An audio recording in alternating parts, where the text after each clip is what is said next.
오늘 참으로 좋은 날입니다. 오늘 하나님의 크신 은혜가 동일하게 여러분에게 가득히 임하기를 주님의 이름으로 축복합니다.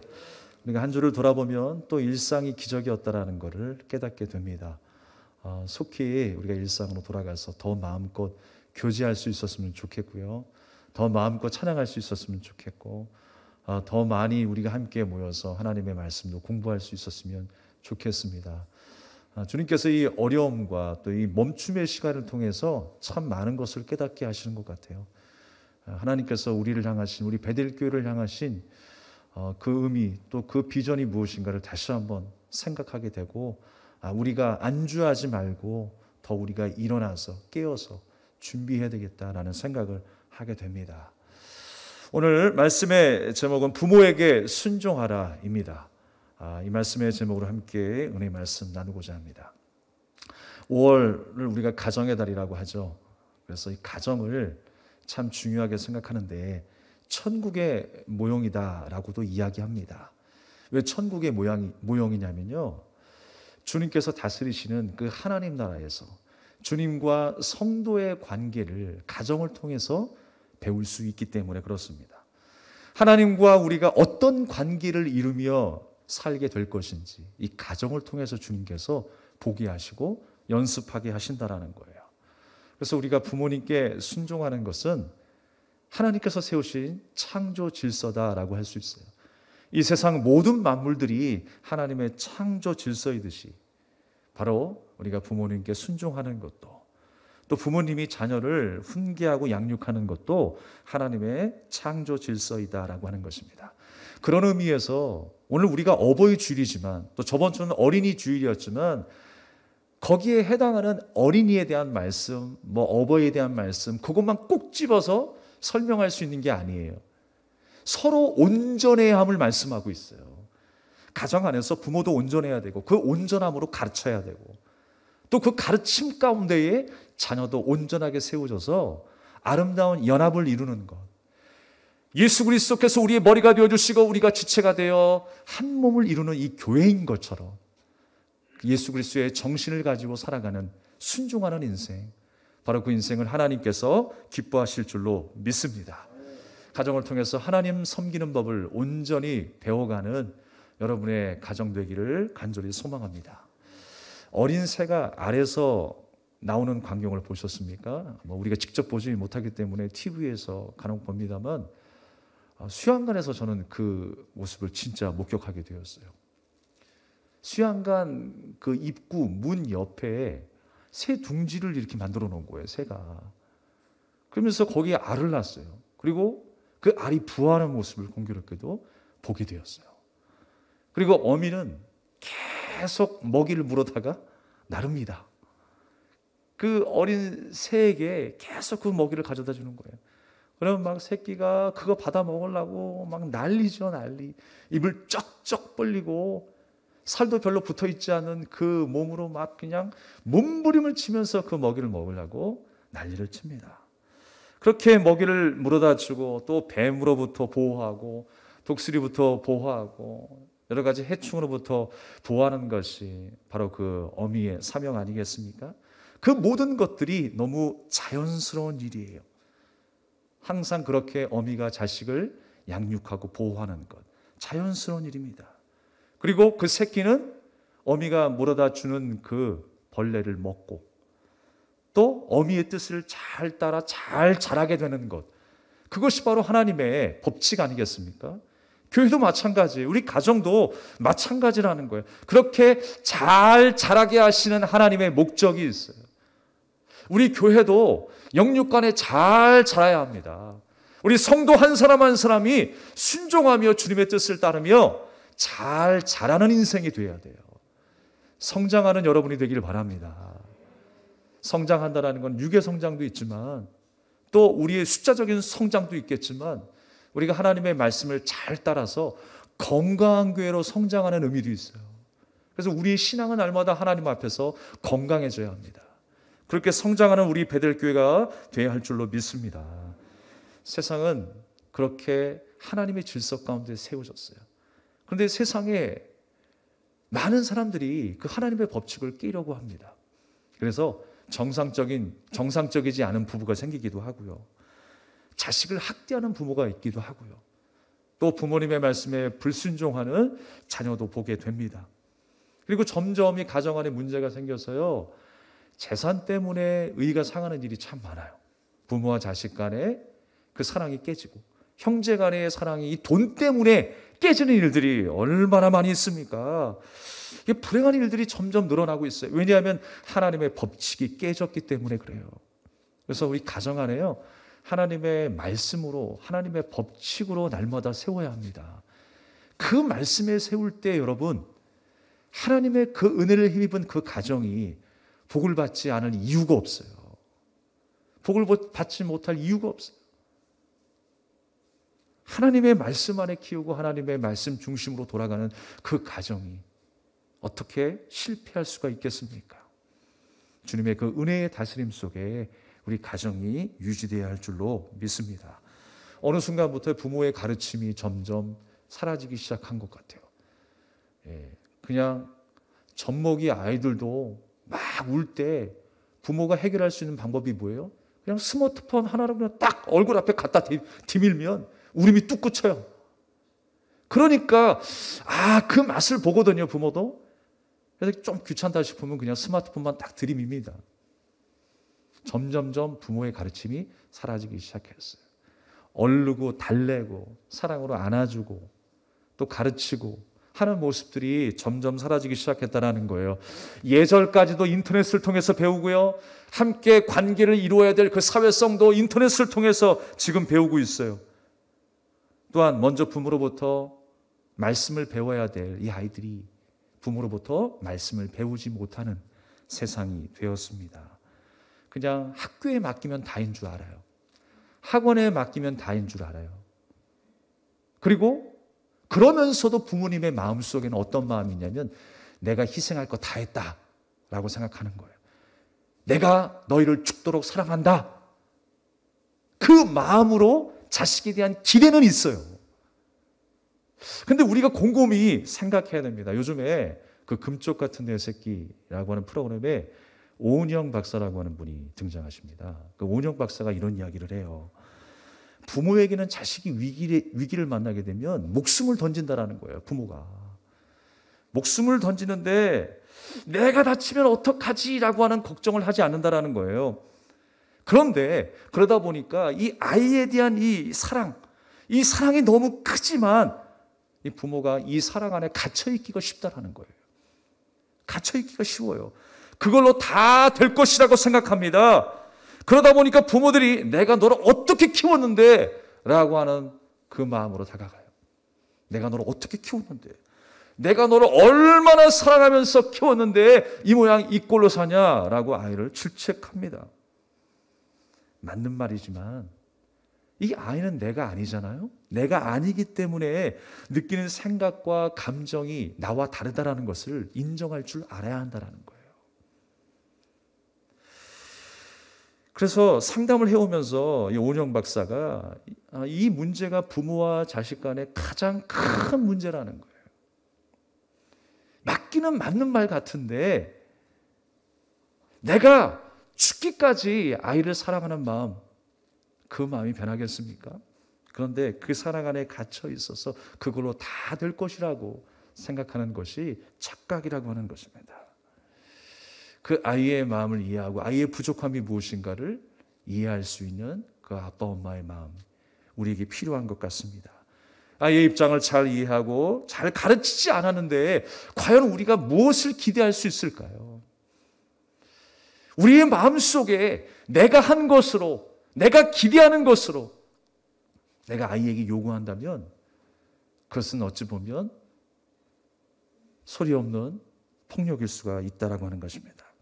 그래서 우리가 육아는 했지만, 육적인 육아는 했지만 정말로 믿음의 육아, 우리 마음의 육아를 했는지 다시 한번 우리가 잘 생각하시고, 그냥 20대까지만 아니면 결혼할 때까지만 그 양육을 하고 아이를 가르치는 일로 끝내지 마시고 그 이후라도 평생의 삶에 함께 배우고 가르치고 바로 그러한 모습이 우리 가정 안에 날마다 이어질 수 있기를 주님의 이름으로 축복합니다.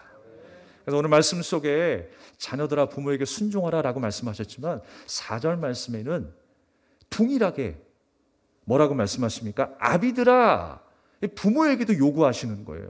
그러니까 함께 가야 할 문제라는 거예요. 저는 뭐 어린이날이고 어버이날이고 어디에 초점을 맞추게 되냐면 이 부모의 역할에 대해서 초점을 맞추게 되더라고요.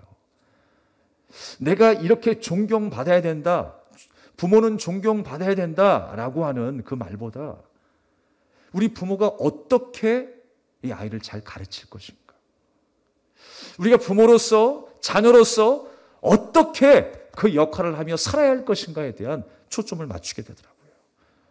여러분이 부모인 동시에 자녀입니다. 자녀인 동시에 부모입니다.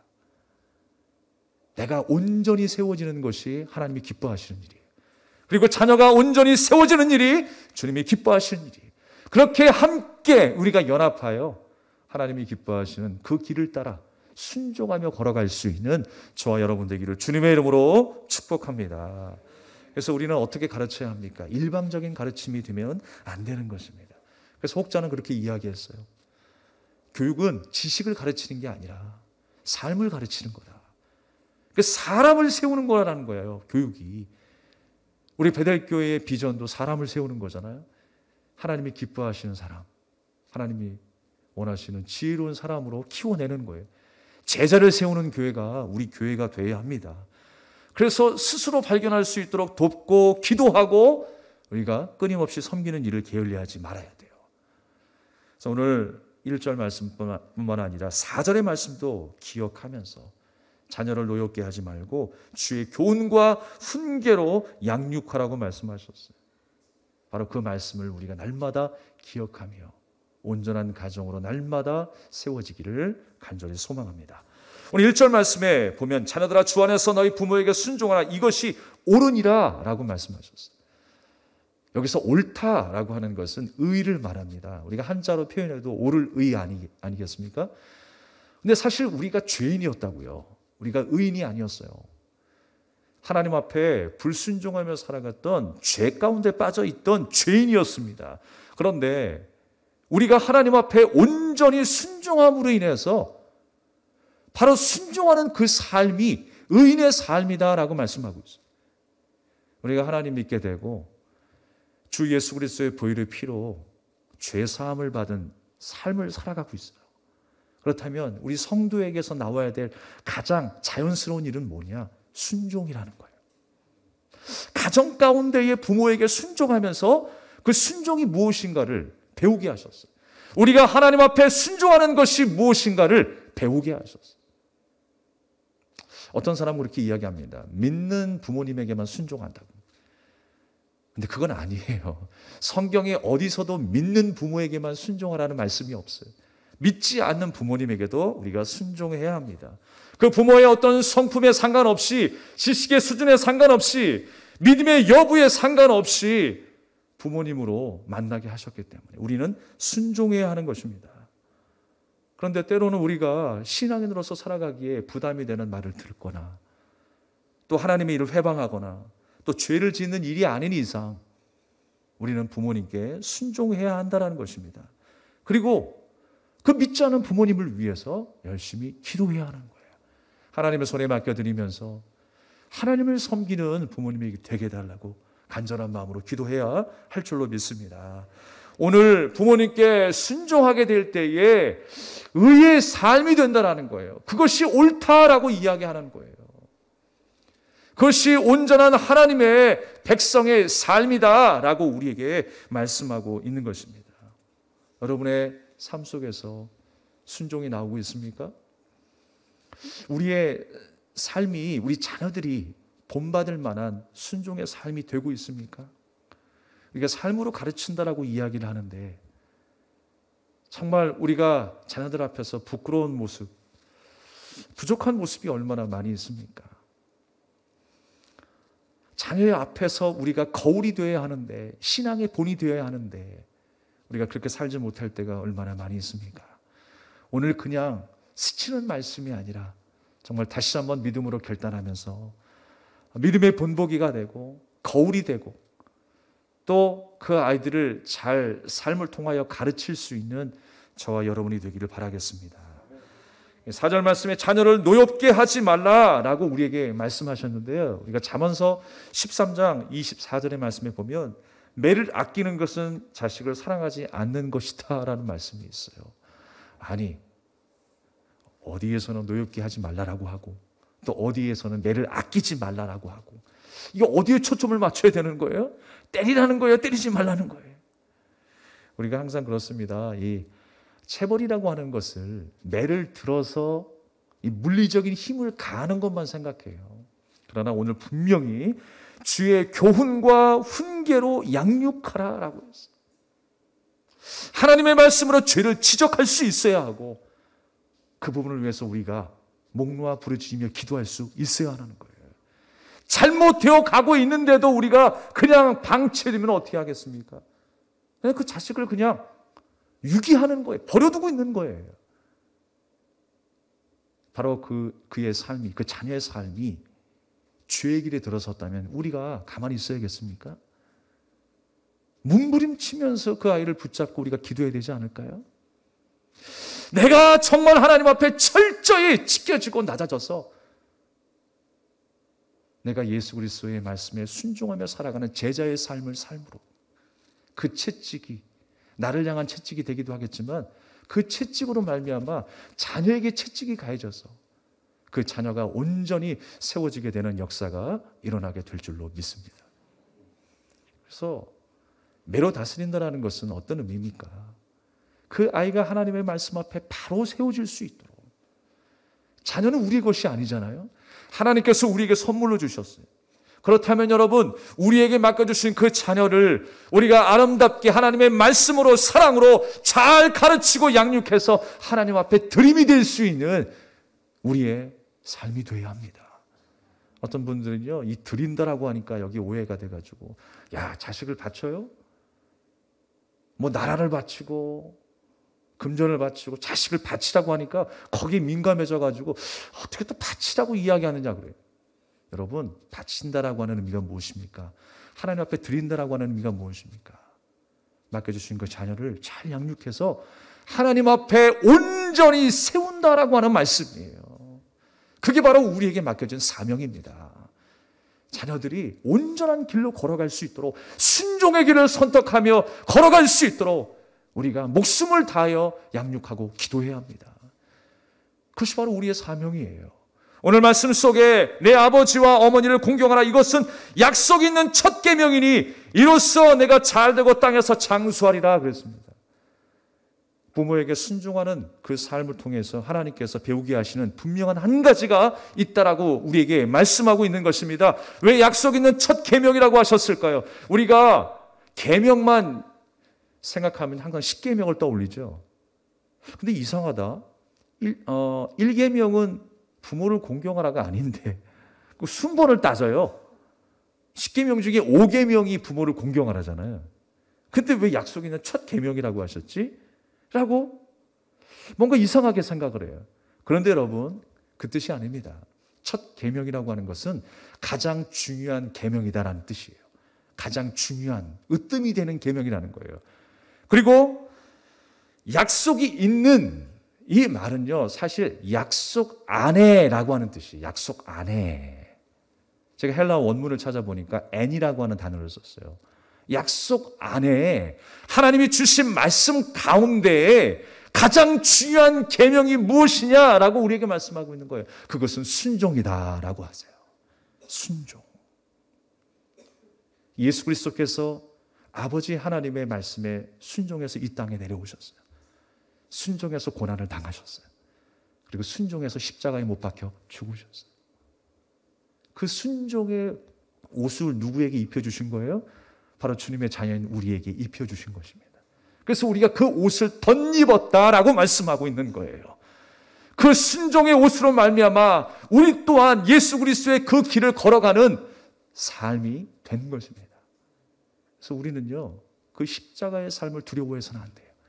그 길이 의의 길이고 그 순종의 길이 우리에게 복된 삶이라는 것을 주님이 말씀하고 있기 때문입니다. 많은 사람들이 고난을 피하려고 애를 씁니다. 그러나 그것은 신앙생활이 아니에요. 고난이 있을지라도 바로 우리가 하나님께서 가르쳐 주시는 그 자기 부인의 십자가의 길을 우리가 걸어야 하는 거예요. 그렇게 걷게 될 때에, 하나님의 때에 반드시 주님께서 추수할 때에 열매를 거두시는 그날이 오게 되는 것입니다. 순종하고 공경한다는 것은요, 주의 깊게 듣고 잘 따른다라고 하는 의미예요. 순종하라는 것은 어떤 요구 이전에 온전한 사람이 되게 하시는 하나님의 축복이 있다는 사실을 기억해야 합니다. 그래서 우리가 순종하면서 순종하지 않을 때 받는 징계에 뭐가 담겨 있냐면요, 감정만 담겨 있는 게 아니에요. 징계 안에는 사랑과 교훈이 담겨 있어야 돼요. 그래서 참 중요한 게 절제가 필요해. 그래서 아이를 가르치는 데 있어서 감정만 앞세우게 되면 폭력이 되죠. 그런데 그 속에 사랑과 교훈과 하나님의 말씀이 담겨 있어야 하는 거예요. 그렇게 될 때에 온전한 사람으로 세워질 줄로 믿습니다. 그 미국에 마틴 로이드 존스 목사님이 계십니다. 설교의 대가라고 하는 목사님이신데, 그 교회의 어떤 집사님께서 이런 말을 하셨대요. 우리 아이들이 말을 안 듣고 죄를 짓게 되면 저는 아이들을 체벌하는 대신 제가 저녁밥을 굶습니다 라고 이야기를 해요. 다 아빠 잘못이야 라고 하면서 저녁밥을 굶는데요. 그래서 말을 안 들을 때마다 저녁밥을 굶었다고 합니다. 과연 아이들이 잘못했다고 빌었을까요? 어떻게 했을까요? 그 아빠가 굶어 죽을 뻔했대요. 이게 무슨 말이냐면, 이 아이의 마음속에 왜 그런 마음이 없었겠어? 우리 아빠가 나 때문에 저렇게 굶는구나. 동정의 마음은 생길지 모르겠지만 이 달콤함의 죄를 놓을 수가 없는 거예요. 그때마다 성경은 뭐라고 말씀하십니까? 우리에게 징계를 말씀하고 있는 거예요. 죄의 길로 걸어갈 때에 절연히 우리가 잘라줄 수 있는 그 선택이 필요합니다. 아이를 하나님의 말씀과 그 기도로 잘 이끌어주고 또 그 방향을 잘 바꿔줄 수 있는 부모가 되어야 한다라고 하는 것입니다.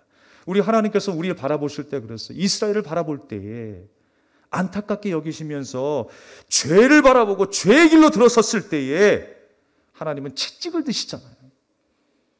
물론 구약 성경에서 우리에게 여러 가지 사건과 인물을 통해서 주님께서 채찍을 드셔서 심판하시는 장면이 나와요. 그런데 이제 예수 그리스도께서 우리를 위하여 그 채찍을 다 맞으셨잖아요. 우리가 그 은혜를 누리고 있잖아요. 우리가 그 사랑과 그 은혜를 우리가 아이들에게 가르쳐야 한다는 거예요. 그러기 위해서는 먼저 내가 예수님의 길을 따르고 순종하는 자가 되어야 합니다. 진짜 내가 부인이 되고 내가 낮아져서 그 길을 묵묵히 소리 없이 믿음으로 걸어갈 수 있는 주님의 제자가 될 때에 그 삶을 통하여 거울 삼아 우리 아이들이 그 십자가의 길을 순종하며 따르게 될 줄로 믿습니다. 우리가 십자가의 길을 하니까 맨날 고통만 당하고 어둡침침하고 칙칙하고 그런 쪽으로만 생각해요. 그러나 그 삶은 하나님 앞에 순종의 삶, 축복의 삶이고 생명의 삶, 영원한 삶이라는 것을 말씀이 가르쳐주고 있어요. 오늘 말씀해 보십시오. 3절에 이로써 내가 잘되고 땅에서 장수하리라 그랬어요.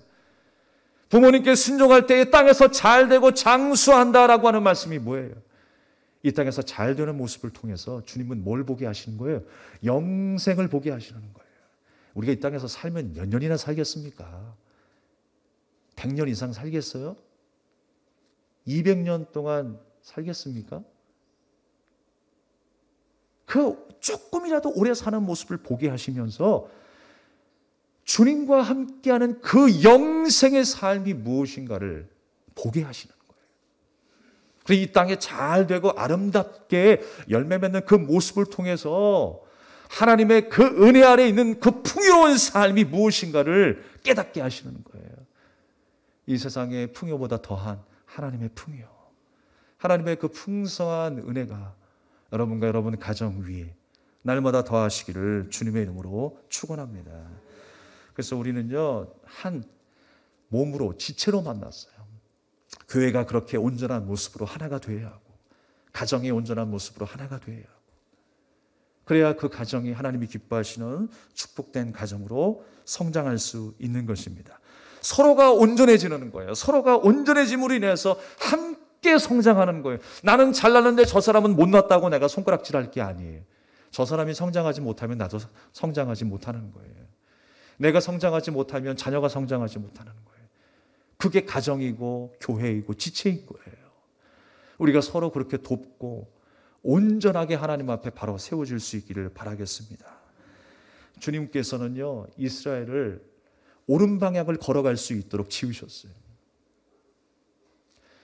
우리가 저번 시간에 야곱의 이름이 이스라엘로 바뀌었다고 했잖아요. 하나님께서 그를 죽이시고 다시 살리셔서 하나님의 거룩한 백성으로 세우셨는데, 이스라엘은 또 어떤 길을 걸어가요? 하나님을 떠나서 우상을 섬기는 길을 걸어가요. 불순종의 삶을 살아가고 있었어요.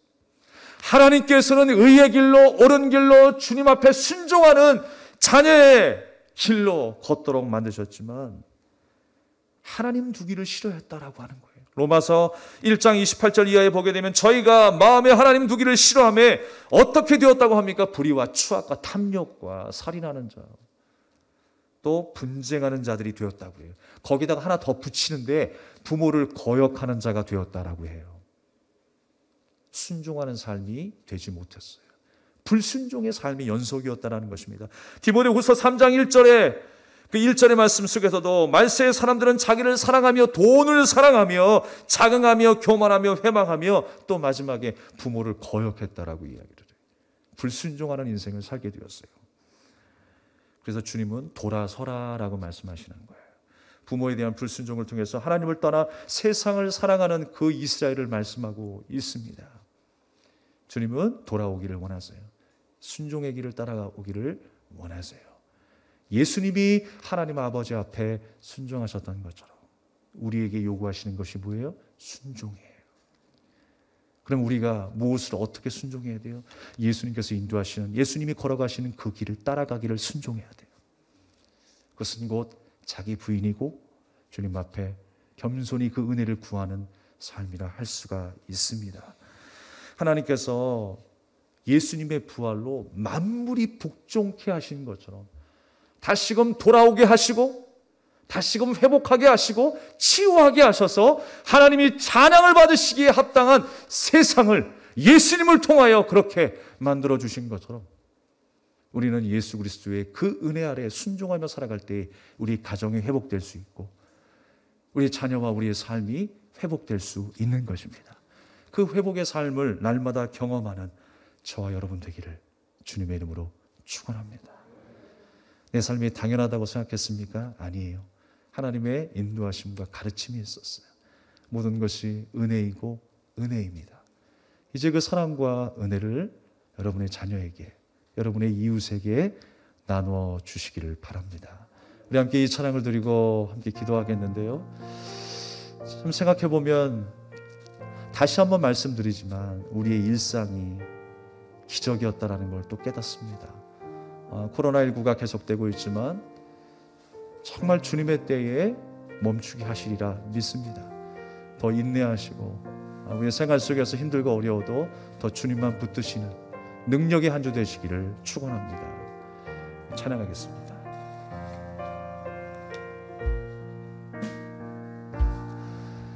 내가 누려왔던 모든 것들이 내가 지나왔던 모든 시간이 내가 걸어왔던 모든 순간이 당연한 것 아니라 은혜였소. 아침 해가 뜨고 저녁에 노을 봄의 꽃향기와 가을의 열매 변하는 계절의 모든 순간이 당연한 것 아니라 은혜였소. 모든 것이 은혜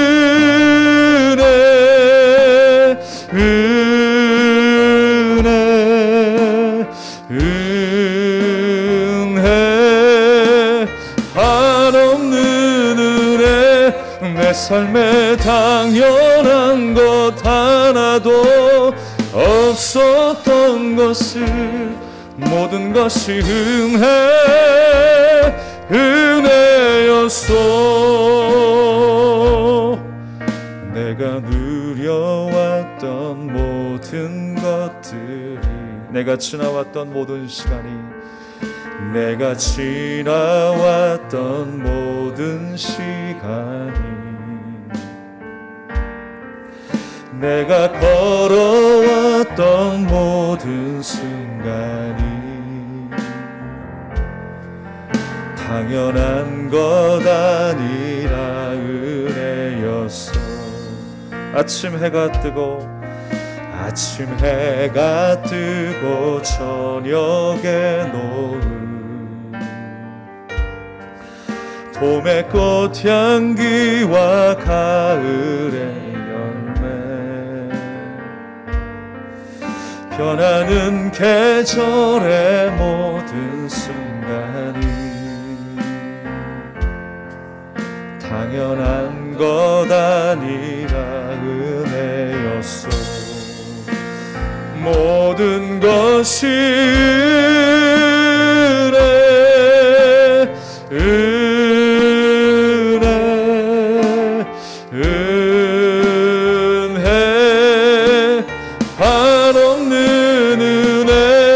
내 삶에 당연한 것 하나도 없었던 것을 모든 것이 은혜였어. 우리 2절 한번 다시 하겠습니다. 내가 이 땅에 태어나 사는 것, 어린아이 시절과 지금까지 숨을 쉬며 살며 꿈을 꾸는 삶, 당연한 것 아니라 은혜였소. 내가 하나님의 자녀로, 내가 하나님의 자녀로 살며 오늘 찬양하고 예배하는 삶, 복음을 전할 수 있는 축복이 당연한 것 아니라 은혜였소. 모든 것이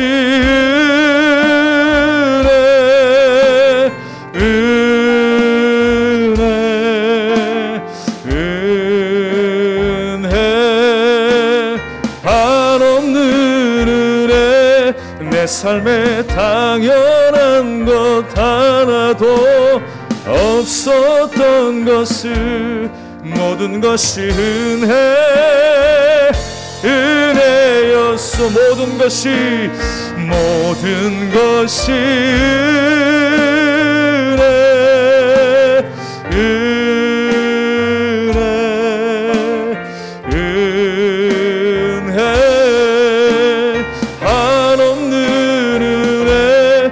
삶에 당연한 것 하나도 없었던 것을 모든 것이 은혜.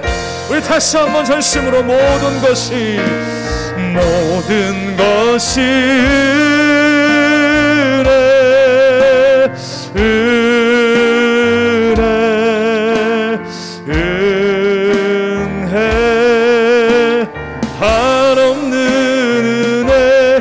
삶에 당연한 것 하나도 없었던 것을 모든 것이 은혜였소. 양해 기도하겠습니다. 그렇습니다. 당연한 게 어디 있겠습니까? 우리를 이끄시고 우리를 가르치시며 인도하시는 주님의 손길이 있었기 때문입니다. 그래서 우리가 하나님을 사랑하고 하나님을 예배하는 천국의 백성으로 살게 된 겁니다. 주님이 나를 인도하신 것처럼 이번 한 주도 다시 한번 나를 새롭게 인도하여 주시옵소서.